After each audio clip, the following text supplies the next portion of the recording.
Well, folks, just hours to go before tonight's big Fox News debate, and a lot of eyes are on Ron Paul. He is making a big push to win over caucus goers here in Iowa. His campaign events here are packing in some of the biggest crowds.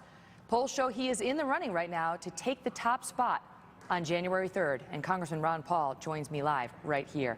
Congressman, it's a pleasure. Thank you so much for being here. Thanks for having me. How are you doing it? Because these folks showing up at your rallies, it's not just, you know, older folks, younger folks. It's a mix. You seem to have energized folks across the continuum. I don't know exactly what has happened because I've been saying the same thing for 30 years, but all of a sudden, you know, there's a lot of excitement. I think it's the conditions of the country and the conditions of the world because my policies have all been the same. I've been saying the same thing, but there's a lot more enthusiasm. But I think, sadly, it might represent how bad off we are in this country. The economy is in shambles, and I had talked about that and warned about it. And foreign policy, I've wanted a different foreign policy because I was always afraid we'd get bogged down, and I thought we went to war too carelessly.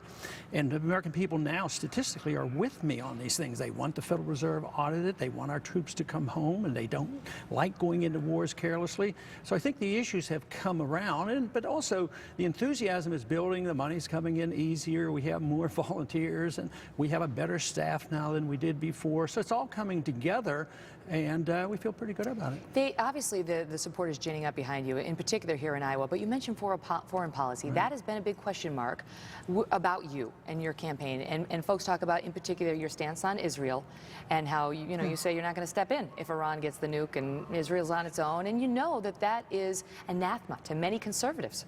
Yeah, it's interesting that you say that's the problem, and I see that as my asset, because when I go around the country and when I go to the campuses, this is where I get the loudest applause. They're tired of it. 65% of the American people want us to come home from Afghanistan, even higher than that. So I would say that it's not a problem. I'm not denying the fact that there's still a lot of people in the Republican Party who are much more anxious to go to war than I am. But all I'm doing is defending the conservative constitutional position that you go to war infrequently, and when you do it deliberately under a proper authority, which is a declaration of war. You fight these wars and you get them over with. But so I don't think that's an unpopular position, and I think the Republicans are now very frustrated, especially now because the foreign policy is being run by Obama, and it's a lot easier to attack his foreign policy. Well, you talk about Obama foreign policy and how bad things are in the country right now. Do you think that any of the GOP candidates who are going to be on the stage tonight could beat President Obama?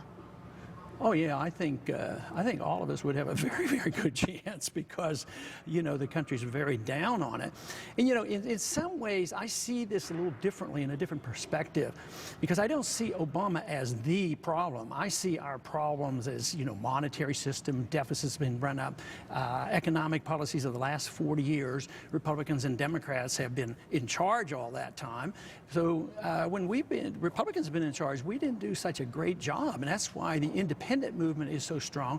That's why there's a Tea Party movement and an Occupy movement, because of this frustration. So Obama hasn't done anything to help, but he did not. He's correct when he said he did not create this monster. This monster, the seeds were sown in 1971 when we delinked our dollar from any restraint by a gold standard. That meant we could spend endlessly, run up deficits endlessly, print money endlessly, but there's always an end point, and what the American people have to wake up and realize, we're at that end point now, and if we don't admit that, we can't solve our problems. The race has been very interesting to watch as an outsider, as somebody in the media, and here in Iowa in particular, because you get deluged with ads. Not so in New York City, I can tell you that, but here in Iowa, yes. And one ad we see over and over is an ad that you're behind that's going after Newt Gingrich. We have a little bit of it for the audience to watch, in which you accuse him of hypocrisy. Let's take a look. Everything that Gingrich railed against when he was in the House, he went the other way when he got paid to go the other way. He's demonstrating himself to be the very essence of the Washington insiders. It's about serial hypocrisy.